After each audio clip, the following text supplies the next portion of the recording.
بسم اللہ الرحمن الرحیم۔ السلام علیکم ناظرین، میٹرو ون نیوز کی ماہ رمضان المبارک کی خصوصی نشریات آباد ہے رمضان کے ساتھ میں ہوں آپ کا میزبان ڈاکٹر بلند اقبال۔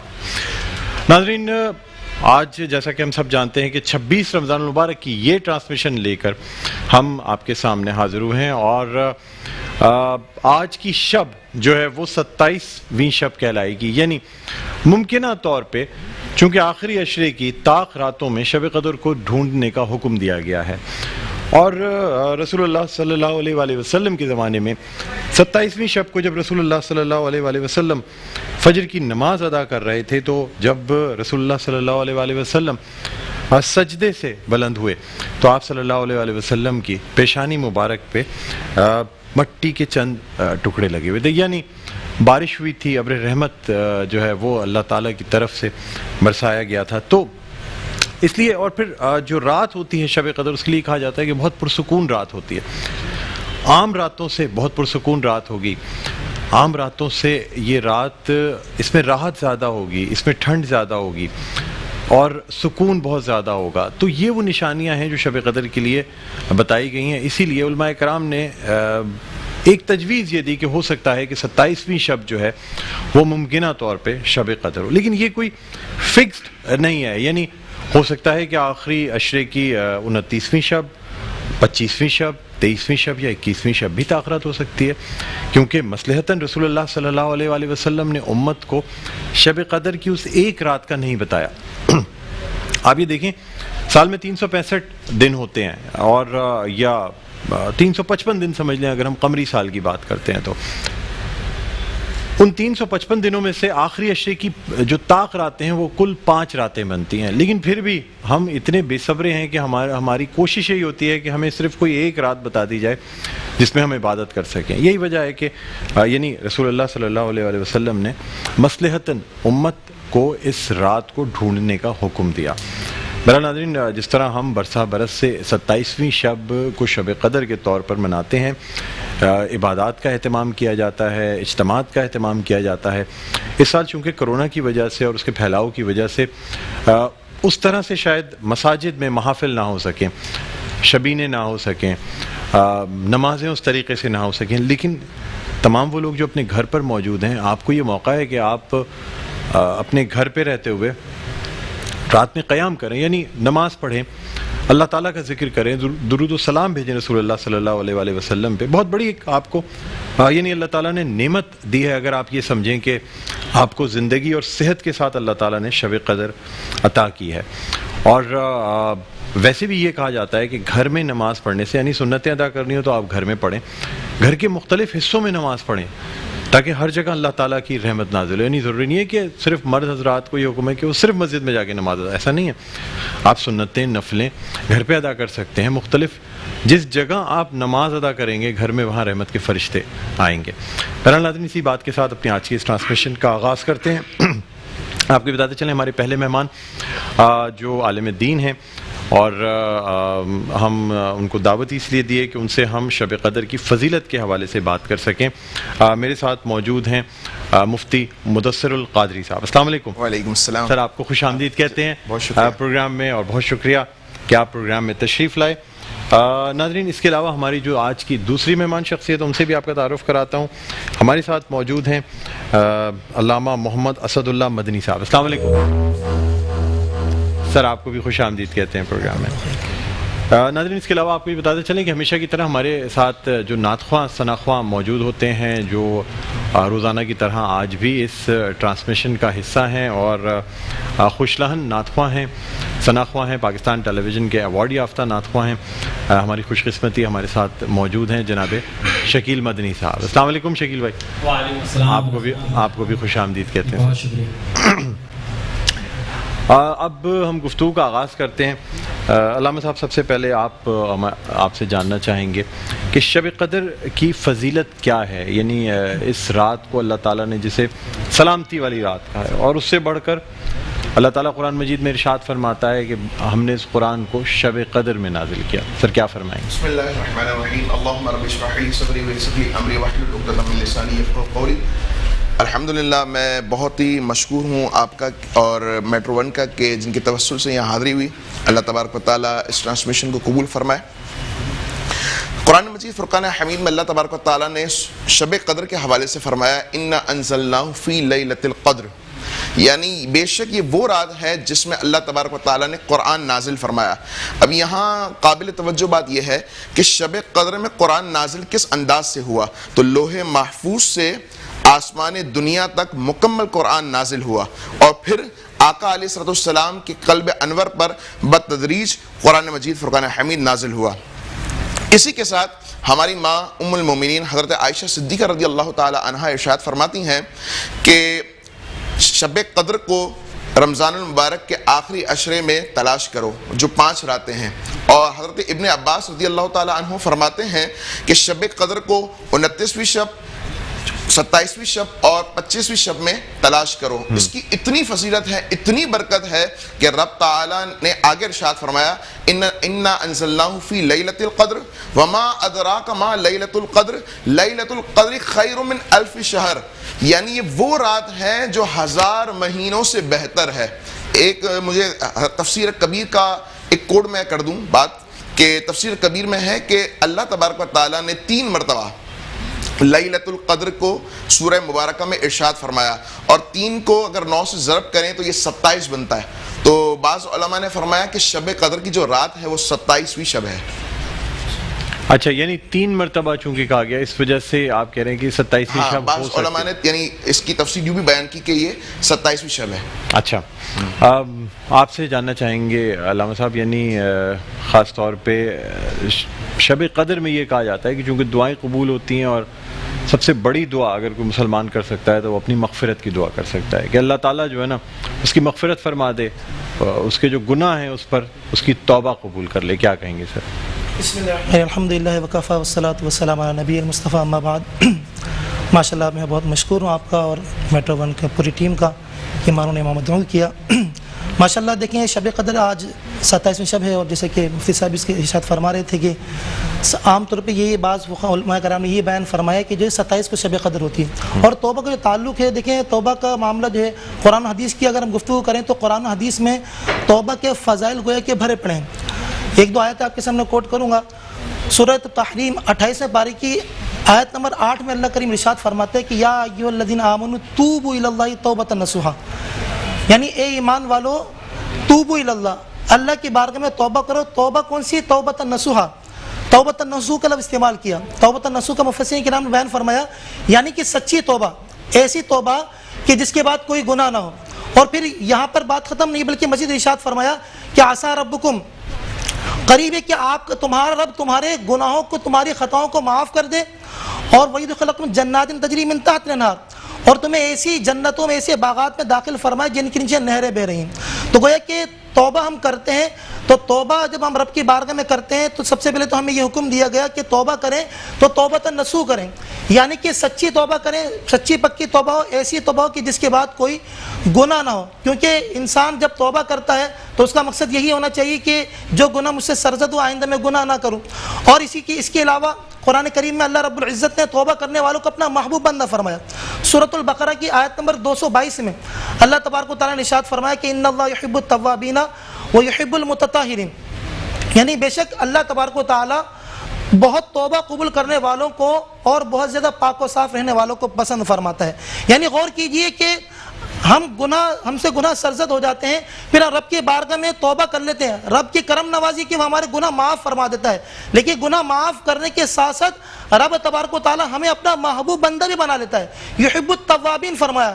اور ایک حدیث مبارکہ مسلم شریف کی حدیث مبارکہ ہے، حضرت عبداللہ بن مسعود اس حدیث مبارکہ کے راوی ہیں، بیان کرتے ہیں کہ نبی کریم رؤوف رحیم صلی اللہ تعالی علیہ وسلم نے ارشاد فرمایا کہ بندہ مومن جب توبہ کرتا ہے تو اس کی توبہ سے اللہ رب العزت کو اس شخص سے زیادہ خوشی ہوتی ہے۔ نبی کریم صلی اللہ علیہ وسلم مسلم شریف کی حدیث مبارکہ کوٹ کر رہا ہوں، اس حدیث مبارک میں نبی کریم صلی اللہ علیہ وسلم مثال دیتے ہوئے ارشاد فرمایا کہ گویا کہ اس شخص کی طرح کہ جو شخص جو ہے کسی سفر پر نکلا ہوا ہے اور اس کے پاس جو ہے توشہ یعنی کھانا پینے کا سامان بھی ایک سواری اس کے پاس موجود ہے، اور وہ کسی جنگل بیابان میں کسی پتھریلی زمین پر ایک سخت زمین پر جو ہے آرام کے لیے رک جاتا ہے۔ جب وہ اترتا ہے اپنے سر کے نیچے ہاتھ رکھ کے سو جاتا ہے، جب وہ بیدار ہوتا ہے تو کیا دیکھتا ہے کہ جو ہے اس کی سواری بھی غائب ہے اور اس کا جو کھانے پینے کا سامان تھا وہ بھی غائب ہے۔ اب وہ شخص جو ہے اس تپتی ریت میں گویا کہ جنگل بیابان میں اس تپتی دھوپ کے اندر نکل جاتا ہے, اپنی سواری کو ڈھونڈتا ہے, بہت ڈھونڈتا ہے, بالکل مایوس ہو جاتا ہے. سواری ملنے کی جب امید ختم ہو جاتی ہے تو سوچتا ہے میں دوبارہ اسی جگہ پر آ جاتا ہوں جہاں سے میں چلا تھا. چنانچہ حضور نبی کریم صلی اللہ علیہ وسلم نے ارشاد فرمایا وہ شخص جو ہے یہ کہہ کر کہ میں اسی جگہ پہ جا کے سو جاتا ہوں یہاں تک کہ میں مر جاؤں, بالکل ناامید ہو جاتا ہے. اس کے بعد وہ دوبارہ سو جاتا ہے. جب اس کی آنکھ کھلتی ہے تو کیا دیکھتا ہے کہ اس کے سامنے اس کی سواری بھی موجود ہے اور اس کے جو ساز و سامان تھا کھانے پینے کے وہ بھی موجود ہے. تو ذرا غور کیجئے اس شخص کو کس قدر خوشی ہوگی. تو حضور نبی کریم صلی اللہ تعالی سے ارشاد فرمایا کہ بندہ مومن جب توبہ کرتا ہے تو اللہ تبارک و تعالی اس کی توبہ سے اس شخص سے زیادہ خوش ہوتا ہے جتنی خوشی اس شخص کو جو ہے اپنی سواری کے ملنے سے ہوئی. سبحان اللہ. تو آج کی رات تو ماشاءاللہ بہت مقدس رات ہے. آج تو ہمیں بہت زیادہ توبہ استغفار کی کثرت کرنی چاہیے. بالکل آپ سے مزید گفتگو جاری رکھیں گے. ناظرین چھوٹا سا ایک وقفے کے بعد دوبارہ آپ کی خدمت میں حاضر ہوتے ہیں. کہیں نہ جائیے گا, دیکھتے رہیے میٹرو ون نیوز کی خصوصی نشریات آباد ہے رمضان. جی ناظرین ویلکم بیک. ایک دفعہ پھر آپ کو خوش آمدید کہتے ہیں میٹرو ون نیوز کی ماہ رمضان المبارک کی خصوصی نشریات آباد ہے رمضان کے ساتھ. میں ہوں آپ کا میزبان ڈاکٹر بلند اقبال. ناظرین آج ہم گفتگو کر رہے ہیں شب قدر کے حوالے سے, شب قدر کی فضیلت کے حوالے سے. ہمارے ساتھ موجود ہیں علامہ محمد مدثر القادری صاحب. اس کے علاوہ ہمارے ساتھ موجود ہیں علامہ محمد اسد اللہ مدنی صاحب. اب علامہ صاحب, علامہ محمد مدثر القادری صاحب, آپ سے جاننا چاہیں گے کہ شب قدر کی اس کی شان نزول ذرا بیان فرما دیجیے گا, خاص طور سے جو یہ سورہ قدر ہے کس طرح سے سورہ قدر اللہ تعالیٰ نے نازل فرمائی رسول اللہ صلی اللہ علیہ وآلہ وسلم پر. آقا علیہ السلام پر جب دیگر امتوں کی عمر جب آپ کو بتائی گئی نا کہ پچھلی امتوں کی عمر بہت زیادہ تھی, تو آقا علیہ السلام نے فرمایا کہ چونکہ پچھلی امت کی عمریں زیادہ تھی تو ان کو نیکیاں کرنے کا بھی موقع زیادہ ملے گا. تو پھر آقا علیہ السلام کو رب تعالیٰ نے راضی فرما دیا. گویا کہ اللہ تبارک و تعالیٰ نے امت مسلمہ کو حضور کے طفیل یہ تحفہ عطا فرما دیا کہ اے محبوب آپ غمگین نہ ہوئیے. اللہ تبارک و تعالیٰ فرماتا ہے کہ اے محبوب ہم نے آپ کی امت میں ایک ایسی رات عطا فرما دی ہے جو 1000 مہینے سے بہتر ہے. اور اگر اس کو کیلکولیٹ کیا جائے نا تو 83 سال 4 مہینے بندہ مستقل عبادت کرتا رہے, مستقل دن رات, اور اس میں اخلاص شرط ہو, دن رات عبادت کرتا رہے مستقل, تب جا کر کے وہ اللہ تبارک و تعالیٰ کا قرب حاصل کر سکے گا. تو اللہ کے محبوب فرماتے ہیں کہ اس رات میں اللہ تبارک و تعالیٰ نے ایسی فضیلت رکھ دی کہ اب بندہ اس میں قیام کرے, رکوع کرے, سجود کرے, توبہ کرے, استغفار کرے تو رب تعالیٰ اپنے فضل سے اسے اپنا قرب بھی عطا فرمائے گا, اور نیکیاں اس کی یعنی گناہ تمام گناہوں کو معاف فرما کر نیکیاں ہی نیکیاں اس کے نامہ اعمال میں درج فرما دے گا.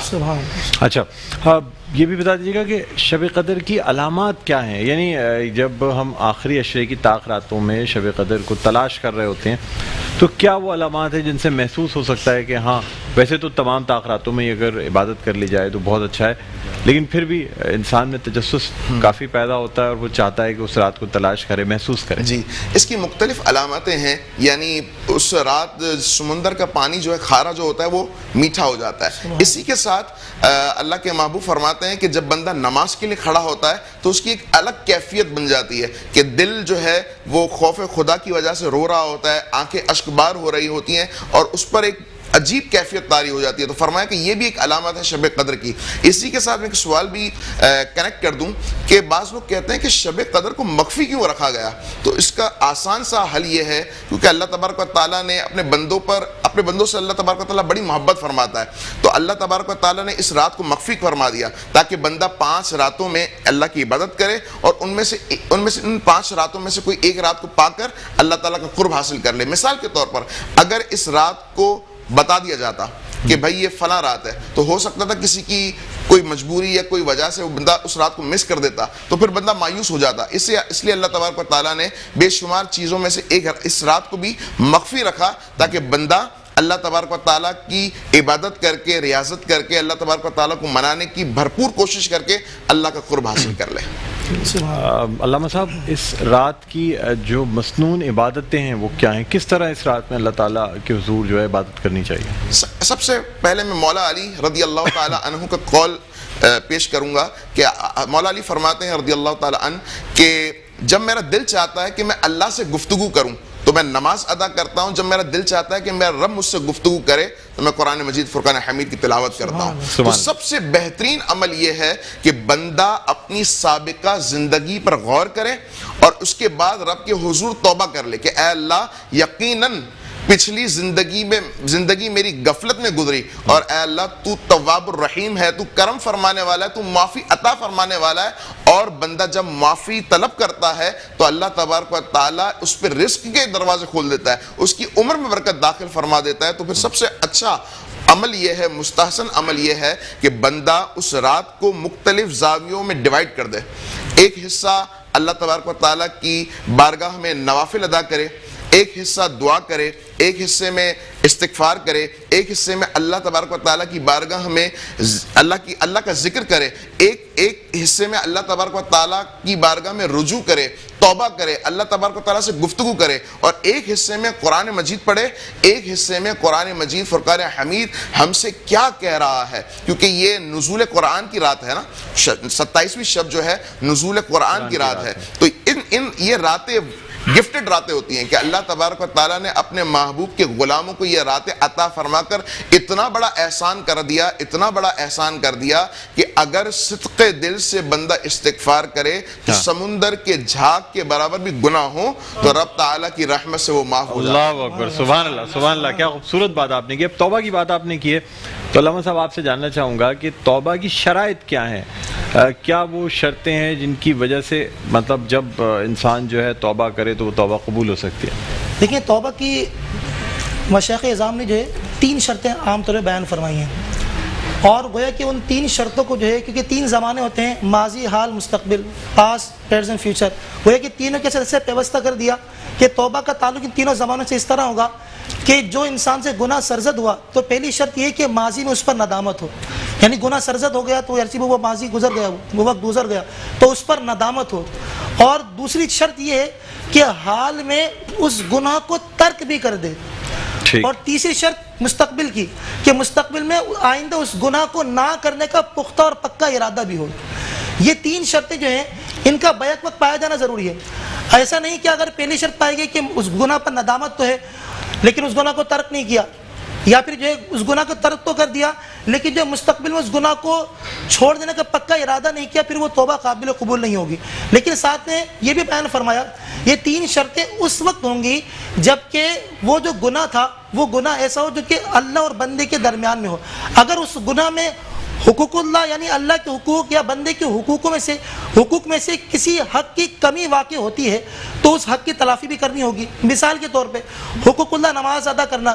اب نماز فرض ہے, اگر جس کی نمازیں رہ گئیں, جس نے نمازیں اپنی چھوڑ دی تو اب اس نے توبہ کر لی, تینوں شرائطیں پائی گئیں, اس نے ماضی پر ندامت بھی ہو گئی, اس نے یعنی کہ نماز ترک کرنے تھا وہ بھی چھوڑ دیا, آئندہ نماز پڑھنے کا پختہ ارادہ بھی کر لیا, لیکن ساتھ میں اس کی تلافی بھی ضروری ہے, یعنی جو نمازیں اس نے ترک کی ان کی قضا کرنا بھی ضروری ہے. اسی طرح اگر وہ حقوق العباد میں سے ہے یعنی بندوں کے حقوق میں سے تو ان تینوں شرط کے پائے جانے کے ساتھ ساتھ یعنی کہ کسی بندے کا حق تلف کیا, پیسے دابا یا اس پر کوئی ظلم کیا تو اس سے نماز اس پر ندامت بھی ہو, تلافی بھی, ہاں تلافی اس طرح کی جائے گی کہ مطلب اس سے جو ہے معافی مانگی جائے, تو یہ ضروری ہے. بالکل, جب یہ تمام چیزیں ہوں گی تو پھر جو اس کی توبہ قابل قبول ہوگی انشاءاللہ. علامہ صاحب آپ سے گفتگو جاری رہے گی. ناظرین یہاں ہم درخواست کرنا چاہیں گے جناب شکیل مدنی صاحب سے کہ وہ بارگاہ رسالت میں آپ صلی اللہ علیہ وآلہ وسلم نعت رسول مقبول صلی اللہ علیہ وآلہ وسلم پیش کرنے کی سعادت حاصل کریں. صلی اللہ علیہ یا رسول اللہ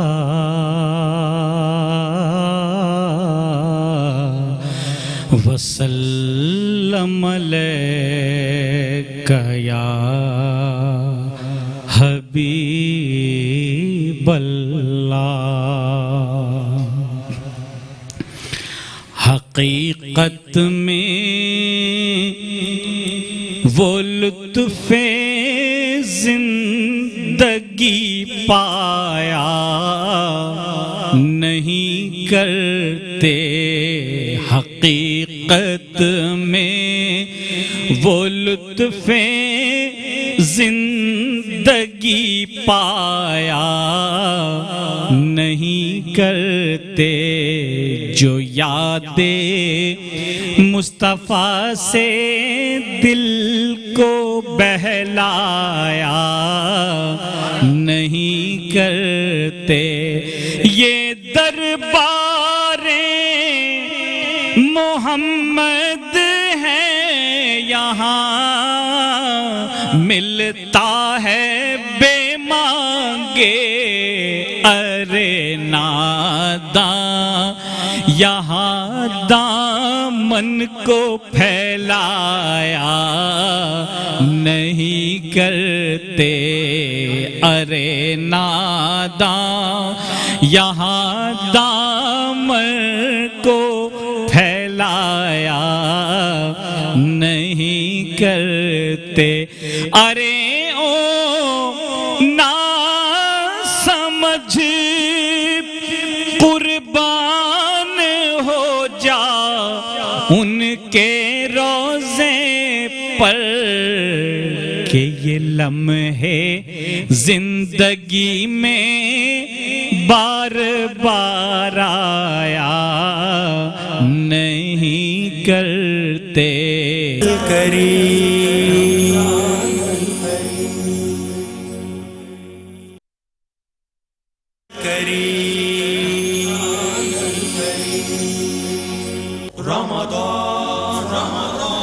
جی ناظرین ویلکم بیک. ایک دفعہ پھر آپ کو خوش آمدید کہتے ہیں میٹرو ون نیوز کی ماہ رمضان المبارک کی خصوصی نشریات آباد ہے رمضان کے ساتھ. میں ہوں آپ کا میزبان ڈاکٹر بلند اقبال. ناظرین آج ہم گفتگو کر رہے ہیں شب قدر کے حوالے سے, یعنی شب قدر کی فضیلت کیا ہے, سورۃ القدر کی شان نزول کیا ہے, اس کے علاوہ شب قدر میں کون سی عبادات کرنی چاہیے, کس طرح سے اپنے گناہوں کی معافی مانگنی چاہیے. ہمارے ساتھ موجود ہیں علامہ مدثر القادری صاحب اور ہمارے ساتھ ناظرین موجود ہیں علامہ محمد اسد اللہ مدنی صاحب.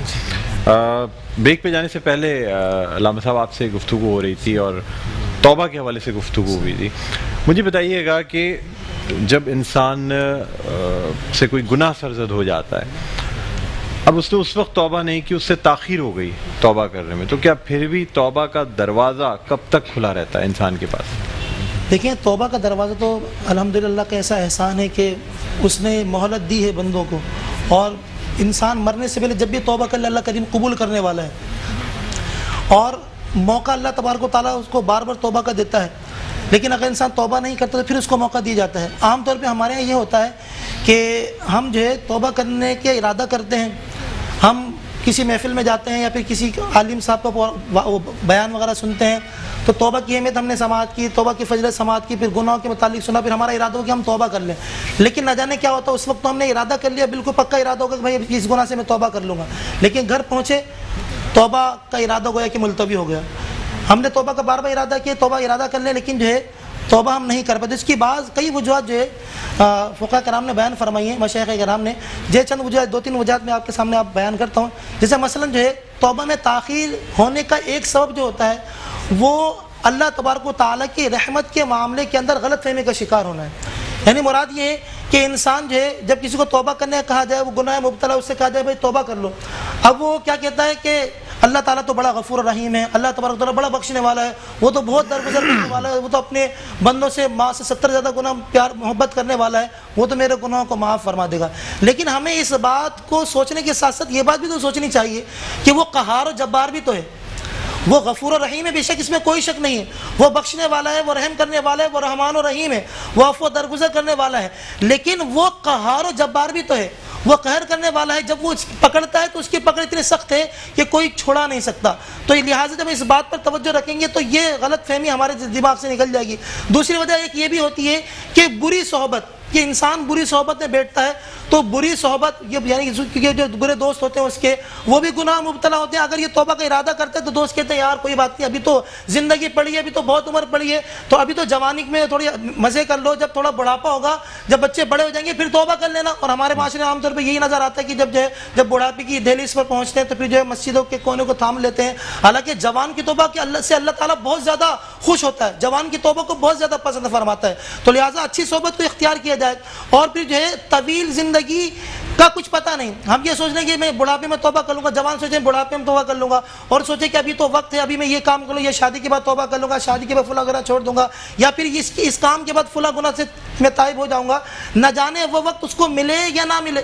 زندگی کا تو کسی کا کچھ بھروسہ نہیں، کبھی بھی کسی وقت بھی موت آ سکتی ہے. تو لہٰذا اس غلط فہمی کو ہم اپنے دل و دماغ سے نکالیں گے، بری صحبت سے دور ہوں گے، اپنے دماغ سے جو ہے طویل زندگی کے جو ہمارے دماغ میں خیال ہے اس کو دور کریں گے، تو جو توبہ میں تاخیر ہو جاتی ہے اس تاخیر سے ہم بچ سکیں گے.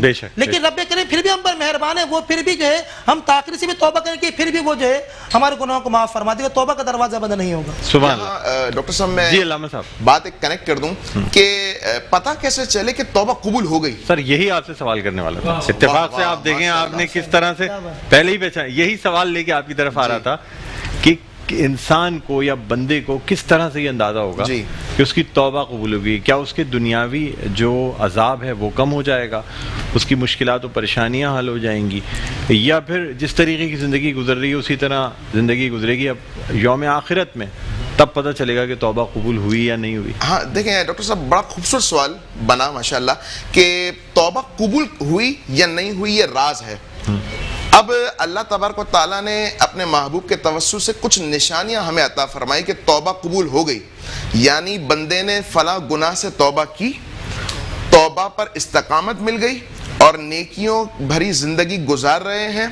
ایک نماز پڑھ لی، اس کے بعد دوسری نماز کی توفیق مل جانا، نیکیوں بھری زندگی گزارنا، ایک نماز کے بعد دوسری نماز کی توفیق مل جانا اور بندہ ادا بھی کر لے، تو یوں سمجھ لیا جائے کہ اللہ تبارک و تعالیٰ نے بندے کی توبہ کو قبول فرما لیا. سبحان اللہ. اچھا ساتھ ہی ایک بات کہ آزمائشیں کم ہو جائیں گی، مشکلات ختم ہو جائیں گی، اور کیا اللہ تبارک و تعالیٰ خوشیاں مقدر فرما دے گا، اس میں کوئی شک نہیں ہے. لیکن اس کے برخلاف بھی ہو سکتا ہے. ایسا نہیں ہے کہ آپ نے توبہ کی اور آپ کے درجات بلند ہو گئے تو آپ کو ثمرات بھی اس کے نظر آئے کہ اللہ نے آپ کے رزق میں برکت دے دی، آپ کے گھریلو جھگڑے ختم ہو گئے، آپ کی مشکلات ختم ہو گئی، آپ کی کاروباری ٹینشنز ختم ہو گئی. نہیں، بلکہ یہ ٹینشنز بڑھ بھی سکتی ہیں، یہ پریشانیاں بڑھ بھی سکتی ہیں، کوئی کاروباری ٹینشن آ بھی سکتا ہے. لیکن اس کا مطلب یہ ہوگا کہ یہ جو ٹینشن آئی ہے، پریشانی آئی ہے، غم آیا ہے، دکھ آیا ہے، یہ اللہ تبارک و تعالیٰ نے اس لیے تمہیں عطا فرمایا ہے کہ تاکہ اس کی وجہ سے سابقہ گناہ جو تم سے ہوئے،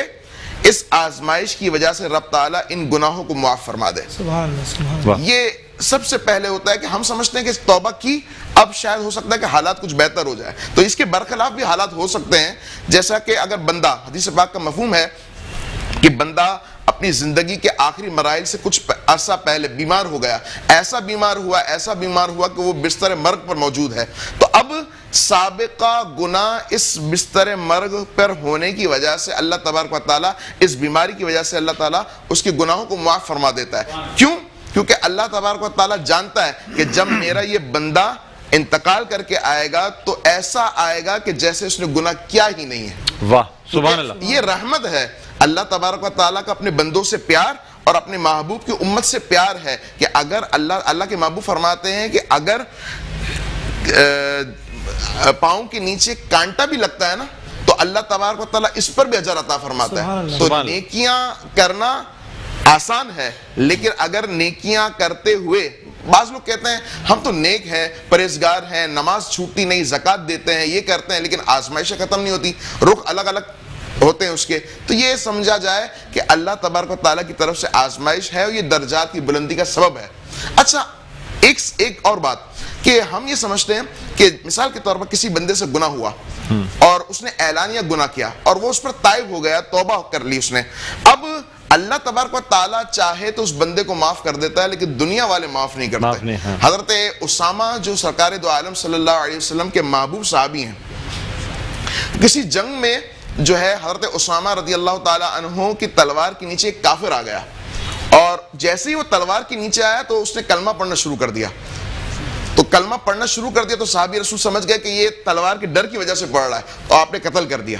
اب سرکار کی بارگاہ میں یہ معاملہ پیش کیا گیا تو آقا علیہ السلام نے جلال کی کیفیت آ گئی اور آقا علیہ السلام ناراض ہوئے اور آقا علیہ السلام نے فرمایا کہ اے اسامہ، جب تمہاری تلوار کی زد میں اس بندے نے کلمہ پڑھ لیا تو تمہارا فرض تھا کہ اس کو چھوڑ دیتے، کیونکہ کیا تم نے اس کا دل چیر کر دیکھا تھا؟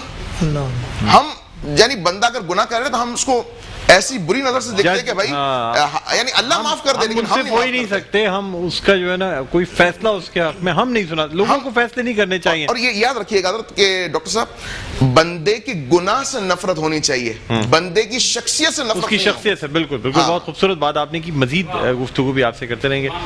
شکیل بھائی، آپ سے درخواست کروں گا، ایک خاص کلام ہے سوز دل چاہیے، بڑی میری اپنی بھی پسندیدہ یہ نعت رسول مقبول، میرے استاد محترم حضرت پروفیسر اقبال عظیم صاحب کی سبحان پیش کرتا ہوں جی۔ سوز دل چاہیے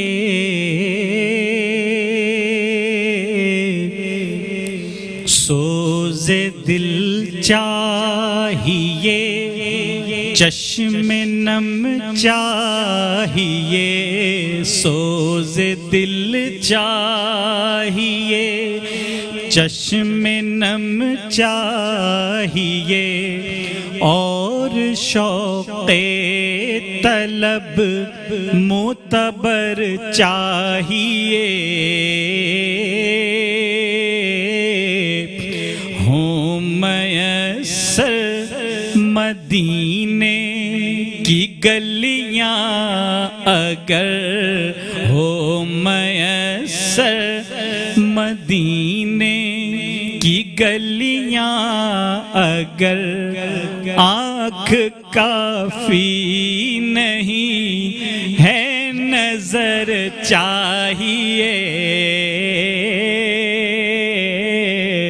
ہو میسر مدینے کی گلیاں اگر، آنکھ کافی نہیں ہے نظر چاہیے، گوشہ گوشہ مدینے کا پر نور ہے، سارا ماحول جلووں سے معمور ہے، شرط یہ ہے کہ ظرف نظر چاہیے، دیکھنے کو کوئی دیدور چاہیے، شرط یہ ہے کہ ظرف نظر چاہیے، دیکھنے کو کوئی دیدور چاہیے، سوز دل چاہیے، سارے جہاں پہ برسے گی اب رحمت خدا۔ جی ناظرین، ویلکم بیک، ایک بار پھر آپ کو خوش آمدید کہتے ہیں میٹرو ون نیوز کی ماہ رمضان المبارک کی خصوصی نشریات آباد ہے رمضان کے ساتھ، میں ہوں آپ کا میزبان ڈاکٹر بلند اقبال۔ ناظرین، آج ہم بات کر رہے ہیں شب قدر کے حوالے سے، توبہ کے حوالے سے، اور ہمارے ساتھ موجود ہیں علامہ محمد اسد اللہ مدنی صاحب، اور ناظرین ہمارے ساتھ تشریف فرما ہیں جناب محمد مدثر القادری صاحب۔ بریک پہ جانے سے پہلے ناظرین بات ہو رہی تھی کہ توبہ کی جو قبولیت ہے اس کی علامات کیا ہیں۔ علامہ صاحب، اب آخری سوال آپ سے میں کرنا چاہوں گا کیونکہ اب ہماری سیگمنٹ کا وقت محدود ہے، مجھے بتا دیجیے گا کہ بعض دفعہ لوگوں کو اللہ تعالیٰ ڈھیل دے دیتا ہے، اچھا پھر وہ توبہ کرتے ہیں لیکن تائب تو ہو جاتے ہیں لیکن سختیاں برقرار رہتی ہیں، پھر لوگ ان سے کہتے ہیں دیکھو یار اس سے اچھا تو وہ گناہ کی زندگی تھی، اللہ تعالیٰ نے آسائشیں بھی دی ہوئی تھیں، آسانیاں بھی دی ہوئی تھیں، اب توبہ کر لی ہے تو اتنے مسائل ہو رہے ہیں، کیا کہیں گے سر؟ دیکھیے، اس کا معاملہ ایسا ہے کہ انسان جب رب کی بارگاہ میں توبہ کرتا ہے تو بسا اوقات وہ سمجھتا ہے توبہ کو کہ میں نے توبہ کی، بہت بڑا کام کر لیا، حالانکہ اس نے توبہ کی تو یہ تو رب کا احسان ہے کہ اس نے اس کو توبہ کی توفیق عطا فرمائی۔ بزرگوں کے اگر واقعات کی طرف اگر ہم نظر کریں تو بڑے مشہور محدث ہیں حضرت سیدنا فضیل بن عیاض رحمۃ اللہ تعالی، جو کہ بڑے مشہور محدث بھی ہیں اور مشہور اولیاء کرام میں آپ کا ذکر خیر ہوتا ہے۔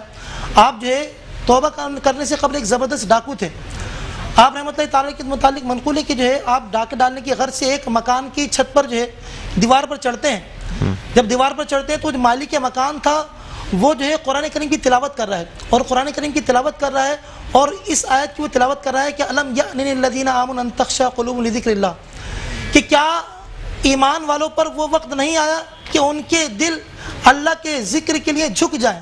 جب اس آیت کو آپ سنتے ہیں تو آپ پر ایک لرزہ طاری ہو جاتا ہے, گویا کہ یہ آیت جو ہے آپ کے دل پر جو ہے تاثیر کا گویا کہ ایک تیر بن کے آپ کے دل میں ایسی پیوستہ ہوتی ہے کہ فوراً آپ کے جسم پر لرزہ طاری ہو جاتا ہے, فوراً جو ہے دیوار سے نیچے اترتے ہیں اور کہتے ہیں کہ یا رب الہی میں حاضر ہوں, میں آ گیا ہوں. اس کے بعد جو ہے آپ یہ کہتے ہوئے جو ہے بیابان جنگل کی طرف چلے جاتے ہیں, وہاں پر ایک کھنڈر مکان کے اندر جو ہے جا کے آپ بیٹھ جاتے ہیں, خوب زار و قطار رونے لگ جاتے ہیں. اچانک کسی اثنا میں وہاں پر جو ہے ایک قافلہ گزر رہا ہوتا ہے, قافلے والے آپس میں گفتگو کر رہے ہوتے ہیں کہ ابھی رات کا وقت ہے, رات میں سفر کرنا مناسب نہیں ہے, کیونکہ سنا ہے کہ فضیل بن عیاض جو ڈاکو ہے وہ اسی اطراف میں رہتا ہے.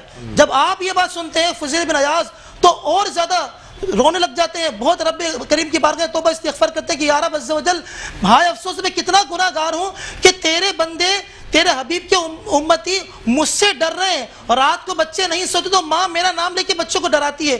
یہ کہہ کے جو ہے آپ رحمۃ اللہ تعالیٰ خوب گریہ زاری کرتے ہیں, خوب روتے ہیں, پوری ساری رات روتے رہتے ہیں. صبح جب ہوتی ہے تو آپ رحمۃ اللہ تعالیٰ جو ہے یہ ارادہ کرتے ہیں کہ آج کے بعد میں کوئی گناہ نہیں کروں گا, اور آج سے لے کر ساری زندگی جو ہے خانہ کعبہ کے اندر میں مجاور بن کے رہوں گا اور علم دین حاصل کروں گا. اس کے بعد آپ رحمۃ اللہ تعالیٰ جو ہے علم حدیث کی طرف آپ کا شغف ہوتا ہے, علم حدیث حاصل کرنا شروع کرتے ہیں, اور کچھ ہی عرصے کے اندر جو ہے آپ ایک بڑے محدث بن جاتے ہیں, اور پھر جو ہے آپ جو ہے علم حدیث کا درس دینا شروع کر دیتے ہیں. تو وجہ یہ ہوتی ہے کہ ہم توبہ کر لیتے ہیں, لیکن توبہ کا اثر ہمارے دل پر اس وقت ہوتا ہے, لیکن بعد میں وہ اثر ختم اس لیے ہو جاتا ہے کہ ہم جو ہے پچھلے معاملات کو دوبارہ بھول جاتے ہیں. ہم نے جو توبہ کی تھی, جو اللہ سے وعدے کیے تھے, جس طرح توبہ کے شرائط میں نے ذکر کیا تھا کہ اس میں یہ شرط تھی کہ جو مستقبل میں اس گناہ کو نہ کرنے کا پختہ ارادہ, یہ ارادہ ہم نے پختہ نہیں کیا, صرف ہم نے ایک ارادہ کیا ہوتا ہے, پختہ ارادہ نہیں کیا ہوتا, یہی بھول کے پھر دوبارہ سے گناہوں میں لگ جاتے ہیں, پوری صحبت دوبارہ اختیار کر لیتے ہیں. اسی بنا پر جو ہے ہم دوبارہ ان گناہوں کے اندر جو ہے مبتلا ہو جاتے ہیں. جبکہ بزرگوں کا معمول یہی رہا تھا کہ جب وہ توبہ کیا کرتے تھے تو پوری عمر کے لیے توبہ کر لیا کرتے تھے. جو شروع میں آیت میں نے آپ کے سامنے تلاوت کی تھی سورۃ التحریم کی آیت نمبر 8 کہ یا ایھا الذین آمنوا توبوا الی اللہ توبۃ نصوحا, اللہ حکم دے رہا ہے ایمان والو رب کی بارگاہ میں توبہ کرو, توبۃ نصوح یعنی سچی پکی توبہ. اور ایک بات ایک حدیث مبارکہ اس میں ذکر کروں گا.